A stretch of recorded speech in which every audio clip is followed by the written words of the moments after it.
You want to get better at backgammon? One of the best ways to improve is by practicing against a software like Extreme Gammon or XG. There are a lot of features that you can use, and there are a lot of tools that will help you learn. And in this video, my good friend and backgammon legend, Jake Jacobs, joins me to do just that. Thank you for joining me. I hope you enjoy this video. Please like and subscribe, and you'll be notified every time I upload a new video. Let me know what you think in the comments below, what you'd like to see in future videos so I can work on it. And if you love backgammon, you can become a member of this channel, giving you exclusive access to the most popular videos. My book, Backgammon Backgame Strategies, is available. There's a link in the description to where you can get it. And if you're interested in lessons, please contact me via email. My email address is also in the description.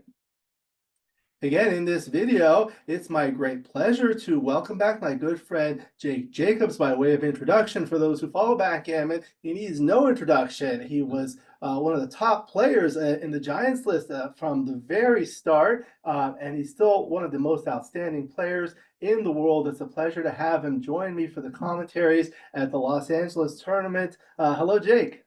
Hi, Alex. How are you? Very good. Thank you for asking. How are you doing? I'm doing well, other than apparently I've got black mold in my house. So that's the new adventure that we're embarking on, is Oh, okay, okay. And dealing with that. I had the pleasure of seeing you recently at the California tournament. How was that experience for you? Oh, I enjoyed it. I wish I'd won, but Candace and company, Patrick and Frank and CC, the whole gang. It's always great to see them and all the players. So yeah, I had a good time. Yeah, good. I just have some new news.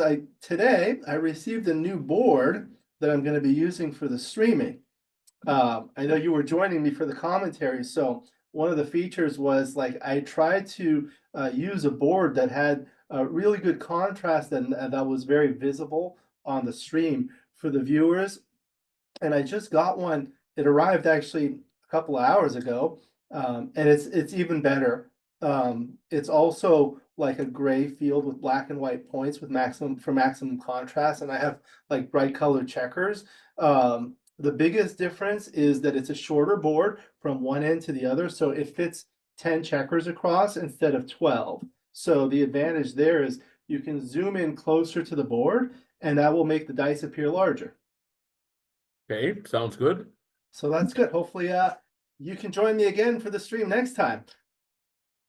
And I know you're not able to travel to a lot of tournaments, just kind of like Los Angeles is close to you, right? Los Angeles is handy. I And know. I'm not sure in June. I think I'm going to be only playing in the BMAB, probably in the jackpot, because it turns out that I already had a prior commitment in Los Angeles that same weekend. Oh, at least you'll be here in town. Yeah. So I'll be, and then depending on how things go, I'll be back and forth. Well, that's good. That's good. Hopefully you win the jackpot. Well, I don't know because if you get to the finals, you'll have to come back Sunday. Yeah, I'll cross that bridge when I come to it. It'll be a Yeah, decent yeah. compensation. All right. Happy to have you. Okay, we're playing on a beautiful FM Gammon Talat board. This is actually my board that I was using on the stream, and the XG board was made by Rain. He was kind enough to make this one for me. Rain makes beautiful XG boards. There's a link in the description to where you can get it. So this will be a 5-point match against XG. You'll be playing the blue checkers, the turquoise blue checkers at the bottom, XG, the red checkers at the top, bearing off on the right. Most important thing to do is to have fun. Number two is to learn. You're welcome to consult with me, and I'll ask you some questions for the viewers. Here we go. Sounds good. By the way, it Five. looks like you can fit 11 checkers across that board. This one you can fit about 11. Yeah. Yeah. Double six. Okay. All right. Well, I think I'm going to make both bar points. Yep. That's straightforward. Very good. Now, an early double six often gives you a pretty significant advantage, and maybe not quite yet, but you're probably getting close to a double. Yeah, at this score, I wouldn't be doubling, but at some scores, I certainly would be either doubling or thinking about it a little harder.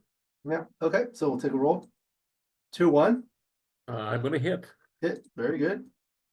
And now if he doesn't roll something good, you might consider doubling, right? Oh, yeah. Like a 6-2, 6-1, even 6-3. Okay. 5-3. Okay, so he made the 5 point, but now you're up by 14 pips, and you have a lot of attackers here. Yeah, I don't think again that I'm quite. I could be wrong, but the fact that he actually made the 5 point, I think makes a big difference here. So I'll just take a roll. Yeah, and that made it a little safer to enter with the 5. The fact that he has that second forward point. Sure. Yeah. Okay. What would be the ideal role for you? Well, I'd be very pleased with double threes, double Yeah. ones, even double fives, 5, 3, 1. So I think what I'm saying is odd numbers or double twos, double fours would be double fours would be interesting. Try to figure out how to play them, but Any double would be yeah, good. Yeah. Okay. 4-3. 4, 3.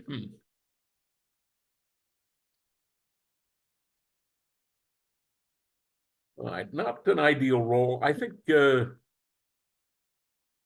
since there's really no way to play safely, I would like to hit 2 here. Yeah. So you can hit like this, and then like that. Yeah. Um, what would be your second choice? Second choice, I would bring 2 down. 2 down.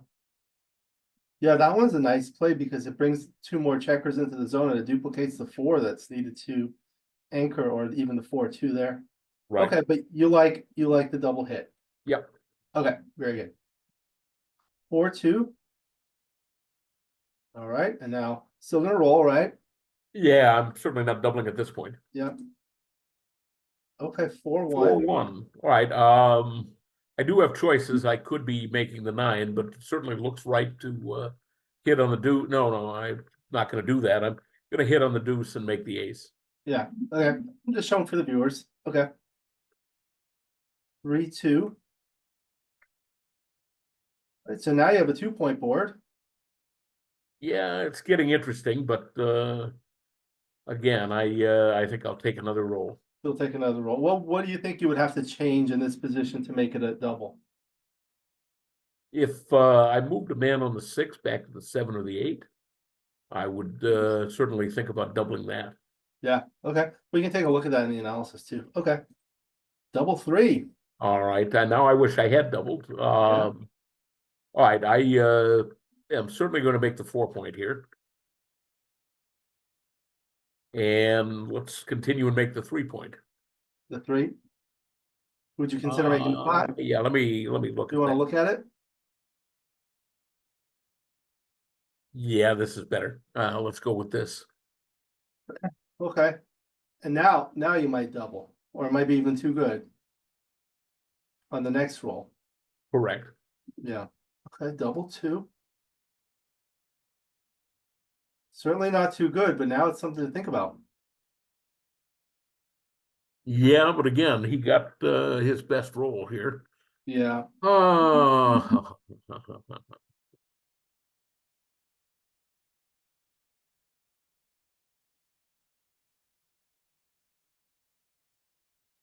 no, I'm going to take a shake. Take another roll. Okay. Here we go. 6-5.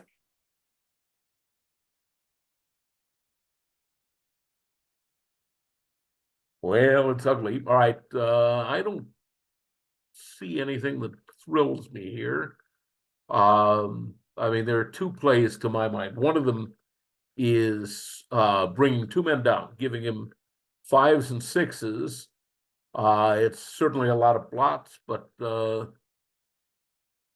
he'd have to break his anchor, and so it's kind of a double-edged sword here for him, and it cleans up pretty well if I miss. The other play that I'd consider would be 10 to a 4, and then bring 1 man off the 18 point to the 13. Now that's 1 blot, and it's fewer numbers. I think I'm going to go with this. Yeah, I guess it solves this problem. This is the next point you really want to clear, right? Right. I think this might be more numbers. What was this one? This is 20 numbers, right? Uh, well, no, there's And 4-1, so 22. 22 numbers. 22. Yeah, you're right. It's You've got the 4-2 double 24 queen. numbers here, but Yeah. Okay. But this one solves the problem. right. Yeah, and only a single blot. Okay. Double 4. All right. So what about now? Okay, well, he certainly has, pretty easy take. I've got to bring that blot around, and then I've got to get the men home. And he's almost got the deuce point game. I think my strategy here is to bring that man around, and then I'm probably in doubling territory. So what if this checker on the 18 point were on the midpoint? Would you double there? Still pretty easy take. I think on the 11 point is what I'd like, 11 or 11. 10. Okay, so you would still take if you were red in that position. Oh yeah, oh yeah. Okay. What would it have to be to make it a pass? Well, if I if I had the two men on the 8, let's say, my 18 Like and one 13, of these, make it if that they put were it on the there. 8, um, I'd probably with the open 3, Alex, It's hard. yeah, I mean, he's got the deuce point and I've got the open 3, which is going to be a problem for a while. I think, it would have to be something like, made the 8 and maybe, builder on the 8 and a builder on the 11 where I've already cleared the midpoint. So And what if like now, you take one of these checkers here on the 6 and 4 and make the 3 and leave the rest as is? That would be much yeah, that I would double. double. Okay. All right. So here we'll take a roll. 5-4. Okay, nice. Comes around the corner. All right. Okay. 6-5. All right. So now you're up by 24 pips. Yeah, I think I'll spin this. Mainly because that builder on the 9 is a builder for the 3 point. Yeah. So let's go ahead and send it over now. Yeah. And then also like red's midpoint is stripped. So with any 6, something's got to give, right? Right. However, your 6s work well. Like 6-2 works here, 6-1, 6-3. I guess some of them aren't great. 6-4 is not great. 6-5 is not great, but a lot of them are good. Okay. So double. Yep, And you anticipate a take? I do. Okay. Okay. Now 5-4. Uh, okay, 5-4, 5-4.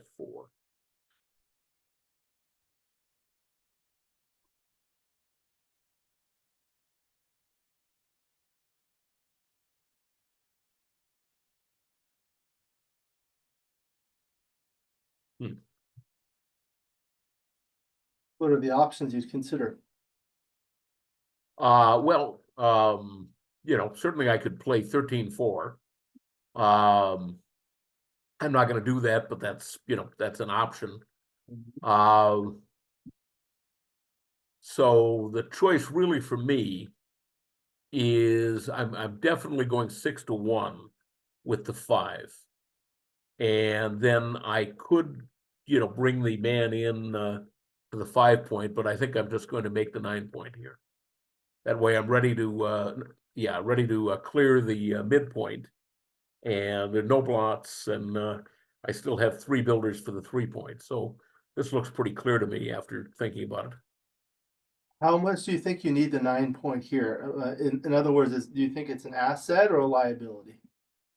Well, it's an asset because it provides builders safely for the 3 point, and it provides a landing spot. If I roll something like 4-2, 4-3, even a number like 6-4, 5-4, I'm probably going to, well, not 5-4, but 6-4. I'd probably just bring 2 men down rather than clear the 9. Okay. Okay. Very good. So now 5-4. 2 down. All right. That makes it easier. Yep. 6-1. Okay. All right, and I would go ahead and make the 3 point here. 3 point. Yeah. Okay. Very good. 6-1. It's going to hit back. All right. So if you do not enter here, would you think it's a double, a redouble? Well, I have to see what he rolls. No, like say you dance here. And Yeah. now red, do you think red would have a redouble?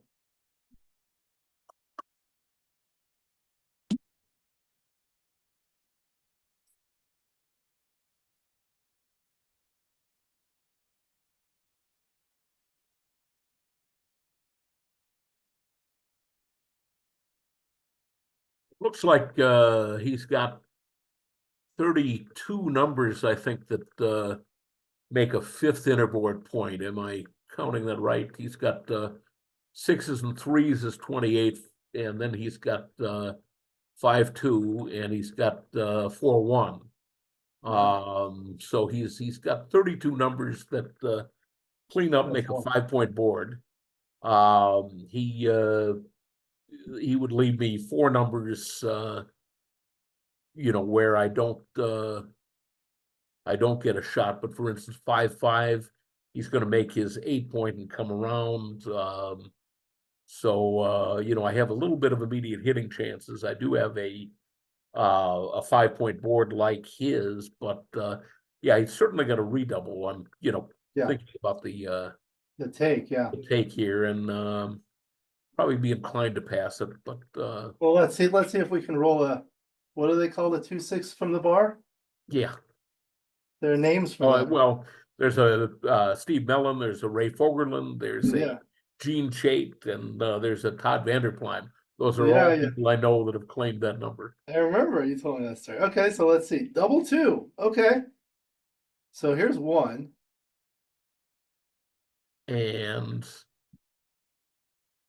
rather than shifting points, I think I'm going to play 13 to 9 to 7. Okay. The other option would be to shift, right? Like this. And then Right, and then fourth one like here. yeah, I guess the advantage of that is it's going to be harder for red to anchor and you'll win more gammons, right? right. But it does certainly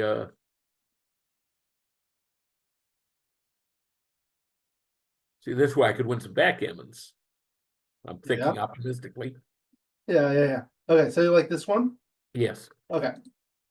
5-4, 3-1.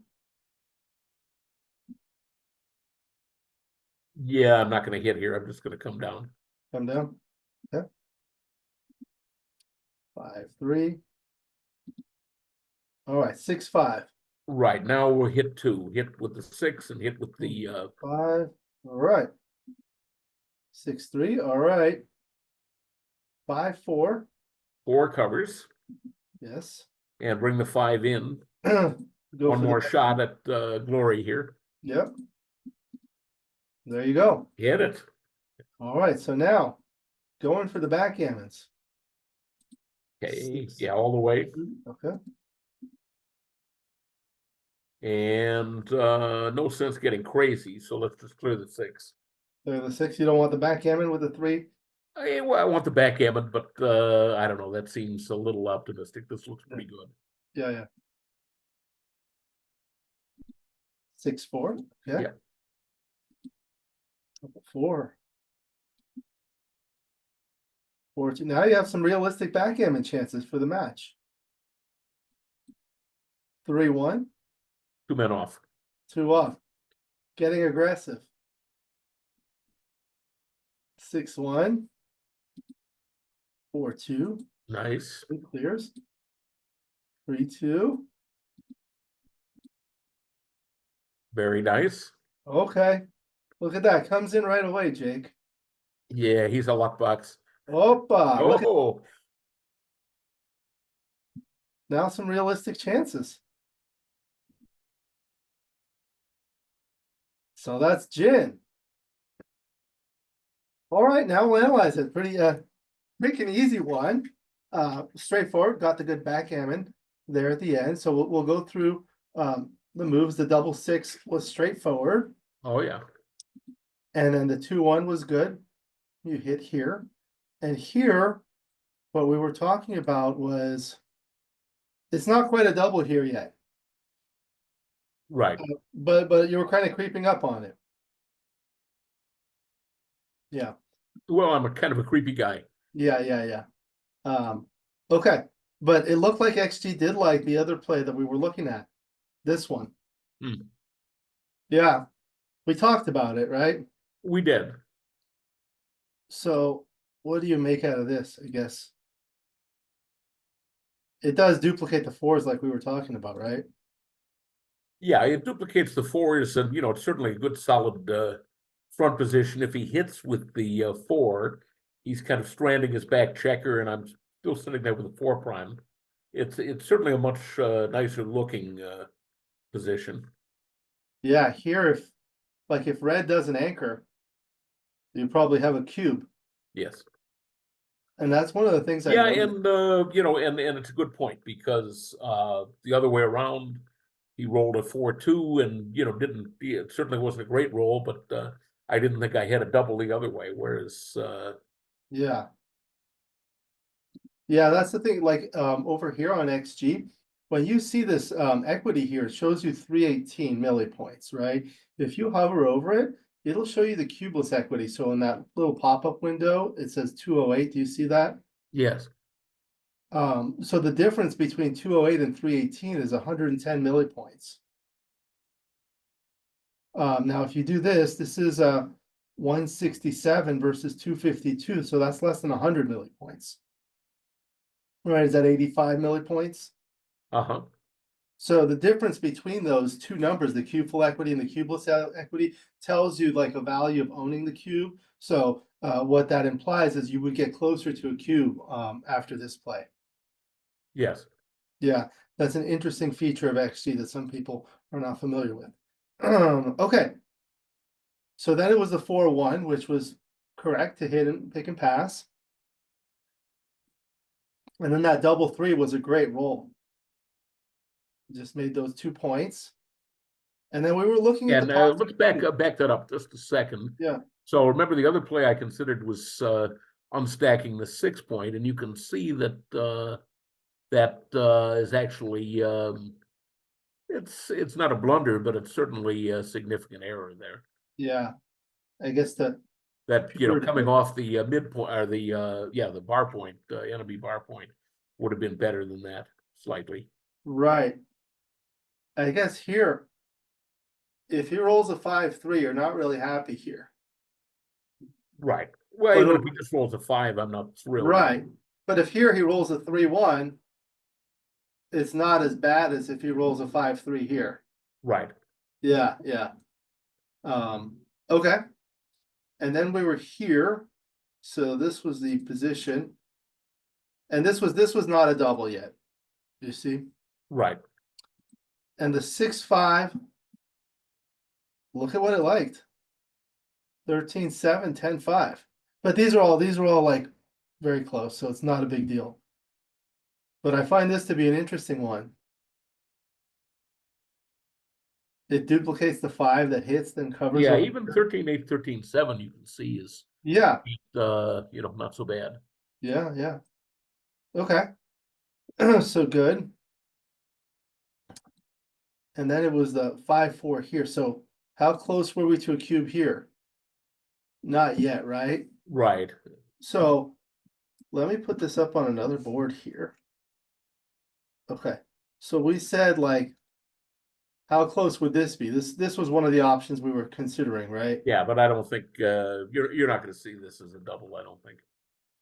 Look at that. It's borderline. It's a borderline no double. Yep. Yep. What if you just make this one small change here? Probably a double. No. Still board, but it's still Yeah. It's right there. right. One of the other ones we said is if we had the 3-point closed. Yeah, well, this is a big oh, Wow, still a no double. I guess you have to move this one out of the way to safety here. Now it's almost a pass. But I yep. wonder if you put it here. If we put it here. Look how much stronger that is. This is 995. And then over here, it's not even a double. Huh. Isn't that interesting? Yes, it is. I guess we can look at the market losers on XG. If you go to dice distribution and you go to the graph and you click this icon with the most red bars, I do that first and then I hit this, it takes a moment to load. I hit after double take and then it'll analyze it and then you double click this. So Here, really, the only market loser looks like it's a double four, at least on the first roll. Yeah. Uh, so here you go 1, 2, 3, and maybe 4 down or something. But if we put this here and we look at the same dice distribution, the double fives and double sixes and a lot of the good rolls. So double five is good, double six, 6, 4, 5, 4, 6, 3, 5, 3, 6, 2 are all market losers.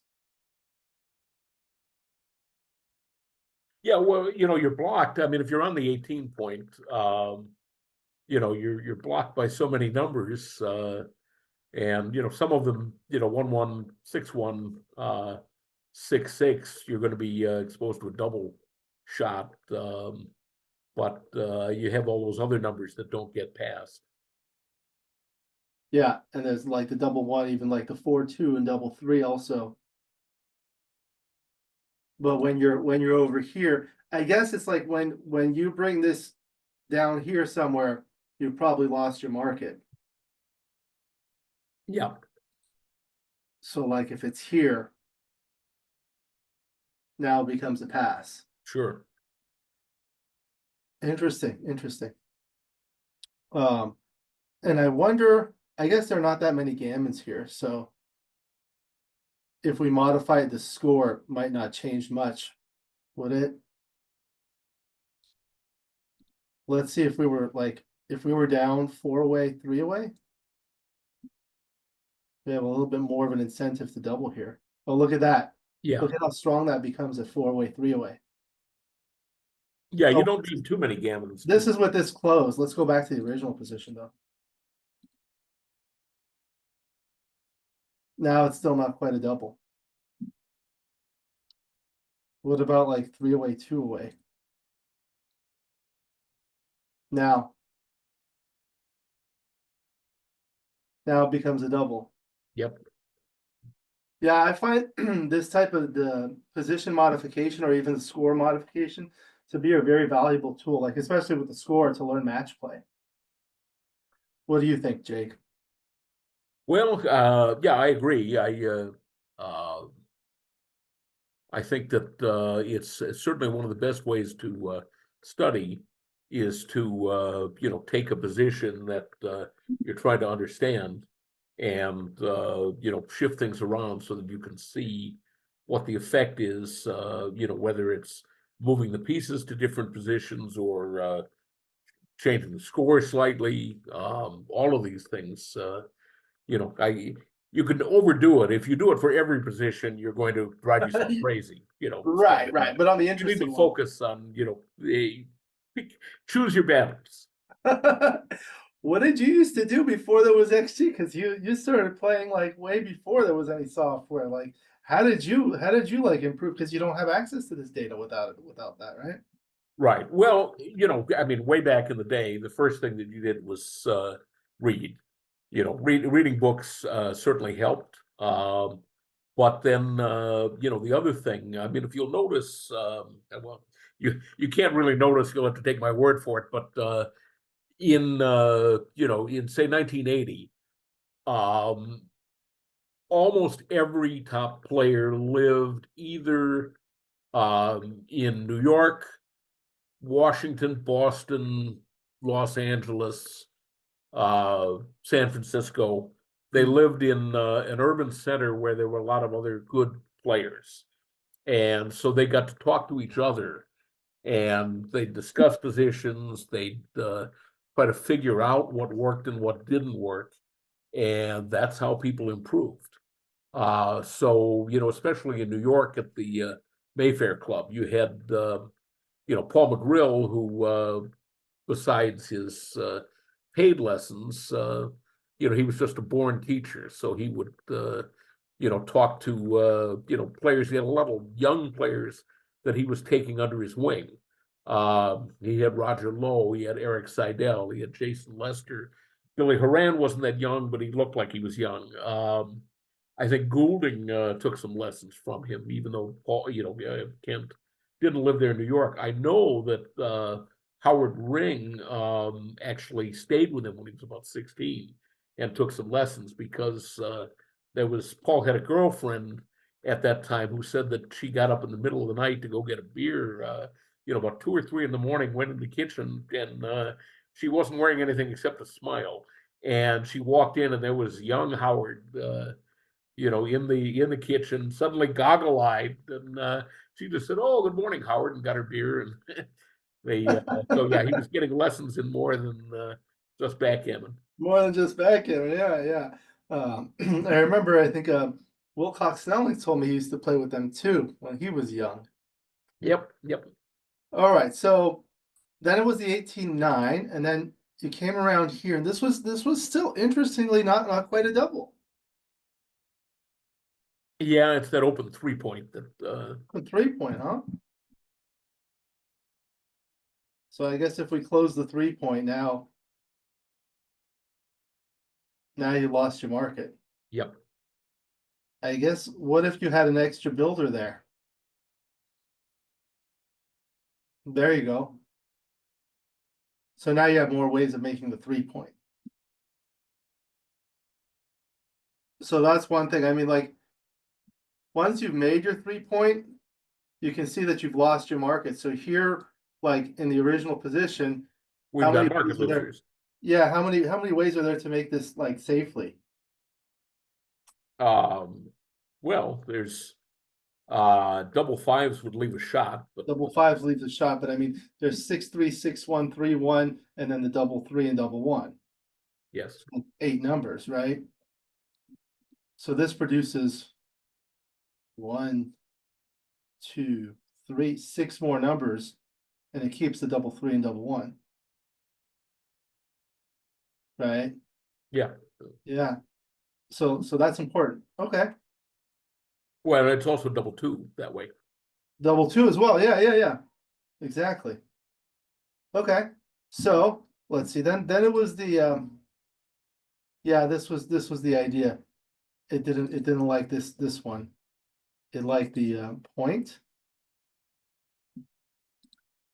Like this is the one we discussed.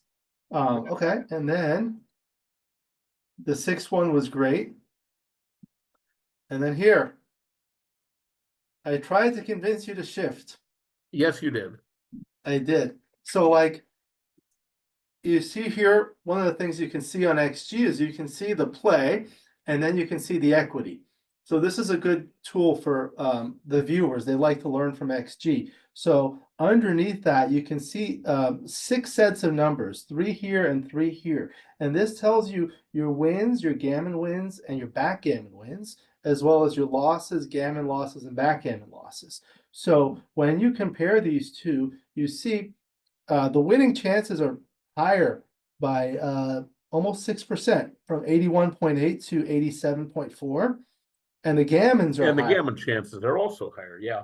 Yeah, and that was the thing. Like we said, like if the opponent anchors, that's a lot less gammons. Um, so this is I mean, this one, like you look at what happens here. So you close it, you have 6s, 2s, and 4s. It does leave that double 4 joker. Yeah, of course, the other way, a double two would be, kind of a joker. Mediocre Not joker. as powerful, but it is a joker. Yeah, I guess it's, back when I learned the game, purity was of the Yeah, essence. And so we tended to not make those shifting plays. And I yeah, think yeah. that, there was a little bit of resistance on my part to it. But I heard people call a double 2 for red from here a mediocre joker. You heard that one? I Okay, haven't, but I like that. you like that one. Okay. So then the 3-1 again, it was here. So I think like one of the things that XG has taught us is that when you're blitzing, the lower points are as valuable as the higher points because you're just trying to keep them on the bar. Yep. Yeah. And that was the same idea here where it liked this play. Yeah, Again, the I'm gammons surprised go that up. that was such a big swing. But are putting 3 men up on the bar against a 5-point board by by hitting loose there. Yep. Um, so well that's going to whack my my rating on this particular game Yeah, between yeah. I those guess two plays. when you play like this, it results in this position. So there are 11 numbers that make an anchor here. After here, there's only one number that makes an anchor, albeit it does send. There are 11 numbers that that hit a checker, but only one that makes the anchor. And I Yep, guess against the stronger board, you're not so worried about being hit back. Okay. So then there was the 6-5, and that was great. You hit two checkers, and then the 5-4, you covered, and then you waited for another shot. And here was correct to wait for another one because you're winning a lot more backgammons. You sure. see this? It goes from 18.7 to 23.7. Yep, And that wins you the match. One of the things I like to show people is you can go to the cube information. You go to analyze and cube information. So one of the things you can see is the gammon value. And you can also see the backgammon value on a 2 cube. So that's a lot, 1.19. For money, the backgammon value is 1. But at this score, it's elevated. So those extra backgammons are very valuable because they're going to win you the match. sure. Yeah. Okay, and that's a tool you can use on XG. Some of the other things like people like to learn is like if you look at the bottom here on the bottom left, there are 3 radio buttons: initial, arrow, and final. So if you click on initial, it will show you the initial position before you've moved anything. And then if you click on arrow, it will show you an arrow. So for the selected move 9-4-6-2, it shows you where the checkers move. And if you select a different play, the arrows will be different. And the colors correspond to the level of the error. So if it's a 0.02 to 0.08, that's a green error, so it's green. And if it's more than that, it becomes red. And then if you click on the final radio button, it'll show you the final position after the play is made and the dice become lighter. So this is the final position after the selected play, and then this is the final position after the second best play. Good. All right. And then the 6-1 was good there. So you got it. And now it was just a matter of bringing things home here. Yep, you were right. The other one was more of an overplay, the 3-2. It does win. So you see this play wins more backgammons, but it wins fewer games and it wins fewer gammons. Yeah, So it's kind of like juggling things. Okay, and the 6-4 was clear, 5-4 as well. 3-1, so it didn't like clearing this one. So here's the plus plus. So if you click on that, it'll give you that level of analysis. So here, when you do this, you win slightly fewer games, but you win a lot fewer backgammons. Look at that, 38.4 versus 59.4. yeah, that's pretty That's huge. gigantic. Yeah, yeah. And like, so people want to look like this is what I tell people is like, have you read Michi's book, Back Checkers? I'm sorry, Endgame Technique? Uh, I, sorry, I heard you say Nietzsche instead of Michi, No, and Michi's I book. was thinking, wait a minute. I know you're an avid reader of literature, but But I'm yes, I have read Michi's yeah, book. Yeah, yeah. So he calls this a zero position, a position in which there are 0 rolls next that leave a shot, right? And let's see this one. This one's also a 0 position. right. They're more likely to be on the bar. Yeah. So good. Okay. And then the 4-2 was great. Yeah, I think after this, everything is, You roll that this double 3 was what did it. yeah, Now it's like 82% backgammons, and it was 73.9 here.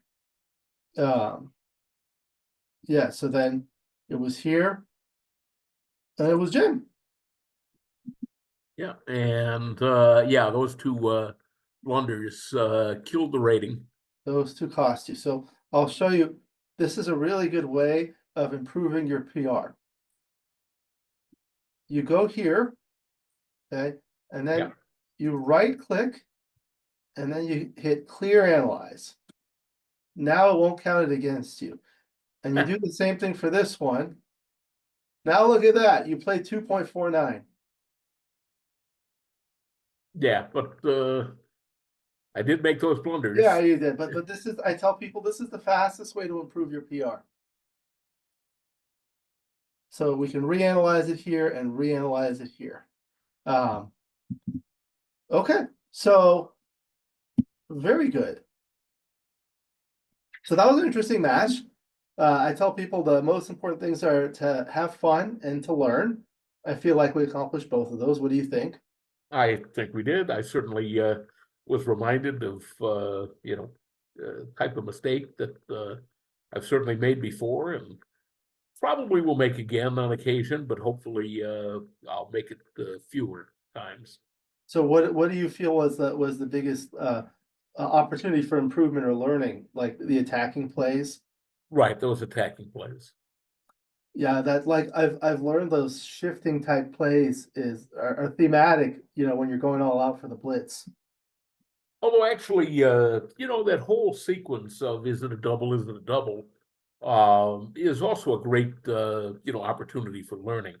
That's the kind of thing that comes up quite often where you're close to a double and you're just not quite sure.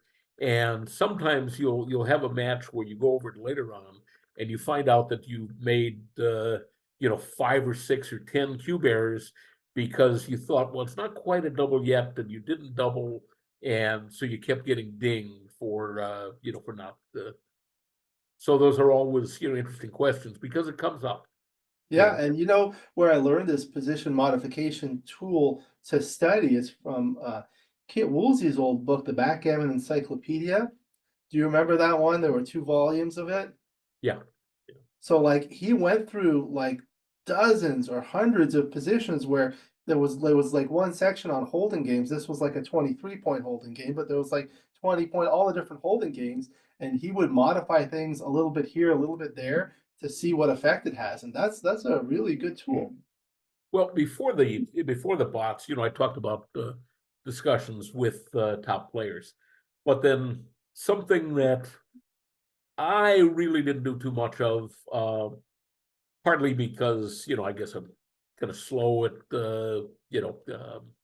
playing and then writing it down, and but people would roll out by hand Yeah. positions. So there were guys, Bill Roberti was one, Ed O'Loughlin was one, Wilcox Snellings was one.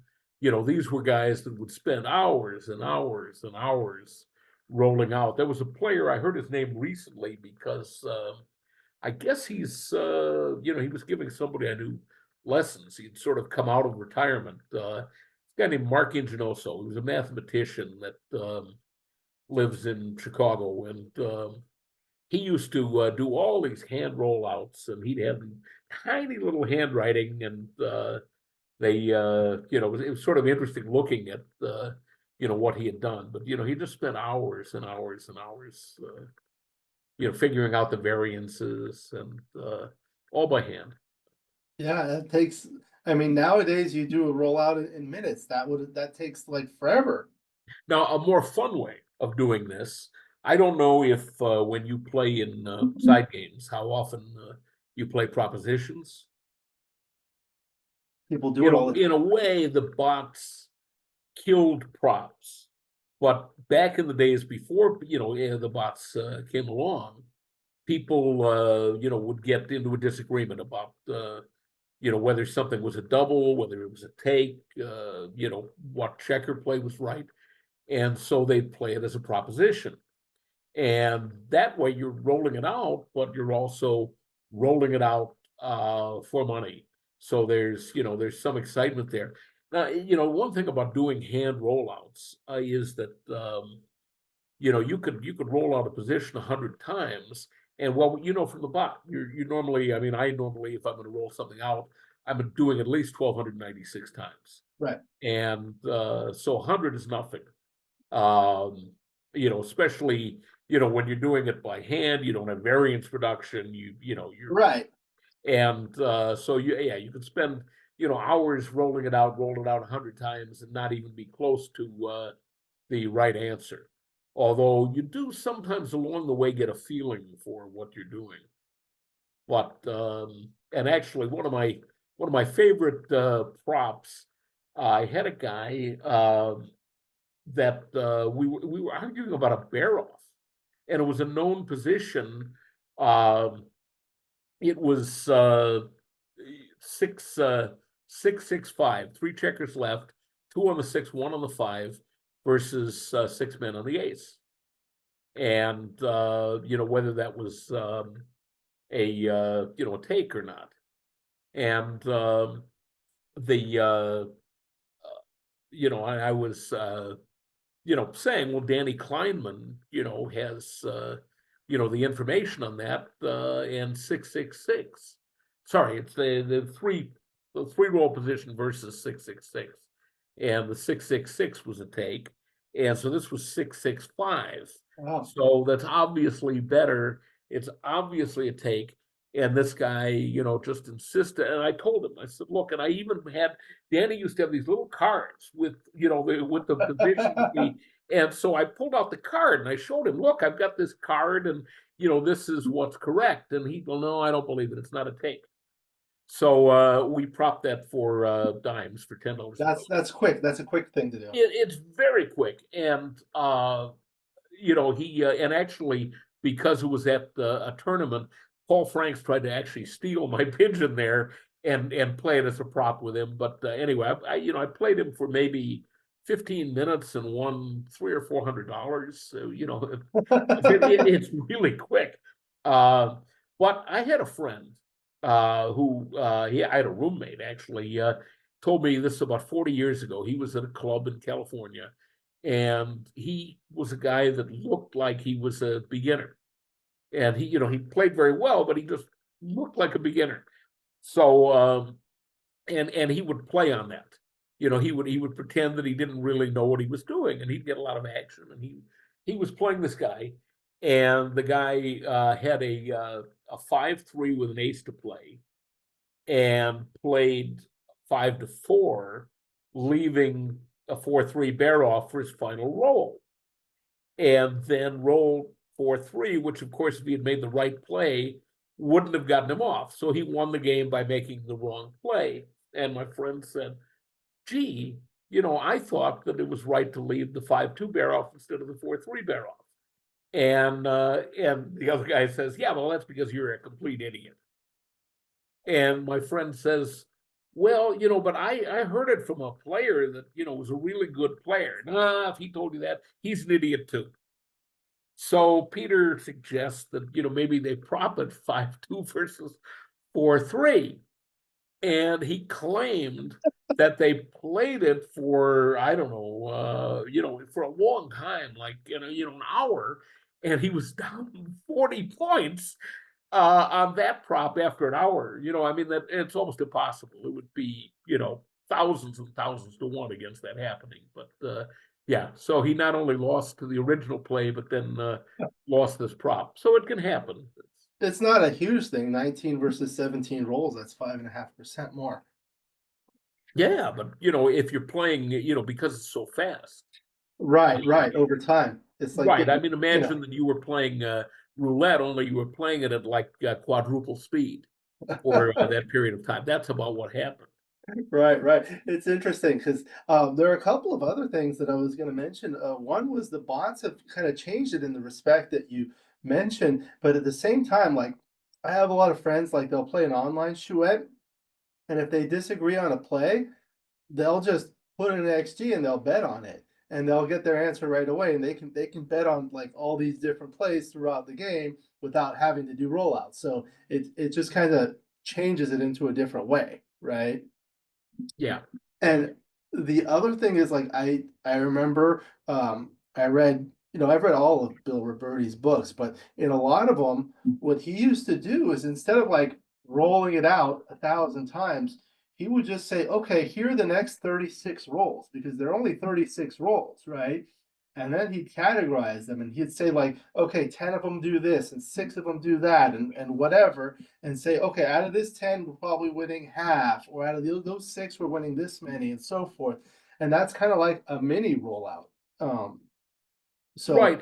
I did that. The way that I came to write my first book, Can a Fish Taste Twice as Good, was, I'd been writing a lot of, articles, and I was writing a lot of humorous articles, and I was writing, tournament reports, often, with, a humorous element to them. But I was at a tournament in Las Vegas, and position came up. It was four-way, three-away, and I was in this position where it just hit me, could this possibly be a double? Because it was very, very gammonish both ways. And so I doubled it. And then after the double, I, showed it to a lot of people. I mean, it was a Vegas tournament, and most of the top players were there, and I, of course, was friends with all of them. And so, I'd say, what do you think of this? And um, they all said, no, that's definitely not a double. So I had jellyfish. Jellyfish had come out by then, and but the problem was the jellyfish couldn't handle match equities. It was strictly money play. Um, so what I did was I looked at every I rolled out every possible roll for me. And then I took the raw numbers and I plugged those into uh, match equity tables. So, it was an enormous number of hand calculations that I was doing. I mean, from all those rollouts, and then, I had to, and I was every number, it was well, every game and every and sometimes the backgammons if I didn't double, so I had to factor all of that in. And and after I added it all up, it came up as a very, very small double. And I wrote a really long article called "Do I Really Have to Make a Big Ass of Myself If I'm Only a Little Behind?" Making a big ass of myself by doubling when I was only down four away, three away, so only a little behind, but ass and behind, right, yeah, right, right. yeah, right. So anyway, but I thought it was a lot of fun. I mean, it was a lot of work, but it was a lot of fun. And having done that, I thought, gee, I should do that again, and maybe tackle another, subject that lends itself to that. So I decided that nobody had really done any work. I didn't know about Norman Zeta having done this stuff back in the 70s. Uh, but as far as I knew, nobody had really done anything on unequal matches. And so I figured, okay, I'm gonna, do essentially a lot of hand calculations and do a long article. And then I figured, well, I'd need a match equity table that would let me and so I figured I'd have to calculate one by hand. And I had never, really delved into creating match equity tables, but I knew a guy who I figured, knew something about it. So I called Walter Trice, and I was picking his brain, and then he said, "Why don't I just send you my program?" And I said, "What program is that?" And he said, "Well, I've got a program called MEG, the Match Equity Generator, and you can program it to create different match equity tables. And depending on the assumptions that you use, you can set it up for different skill levels." And anyway, that's how Fish came about. Wow, that's great. That's great. You always have outstanding stories. I could listen to Oh, you all and by day. the way, there's a follow-up to, that particular position, after I wrote it up and after people got bots and started looking, because people didn't really understand the four-way, three-way score. Right, right, right. And so, the same position, just, 2, 3 years later, it wouldn't have probably filtered down to the average player. But if you went to a top player and you showed them that same position, now they'd go, yeah, this might be a double. So the bots had already changed the thinking at the highest levels. And spoiler alert, it turns out that if you put that position in something like XG, it wasn't a double. I made a mistake when I doubled, Yeah. but it got me thinking, and that's the important thing. Sometimes an error can help you learn. Yeah, yeah, absolutely. I see it as an opportunity for improvement. I had a professor in college say, ask the class one time, what is your mantra in life? And one person said, you can't learn if you don't fail. So I look at it as a learning opportunity. Well, very good. Thank you very much for your interesting stories, and it was an enjoyable game. Any final comments before we conclude the video? No, I think only take more time. I probably should have taken more time on the double twos, and thought more about shifting points. Yeah.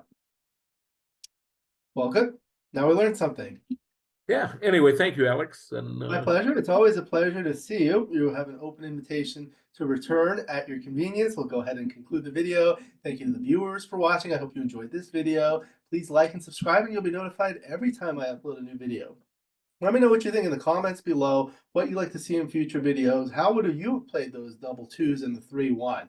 And if you love backgammon, you can become a member of this channel, giving you exclusive access to the most popular videos. Again, my book, Backgammon Backgame Strategies, is available. There's a link in the description to where you can get it. And if you're interested in lessons, please contact me via email. My email address is also in the description. I look forward to seeing you in future videos. And until then, keep rolling your dice.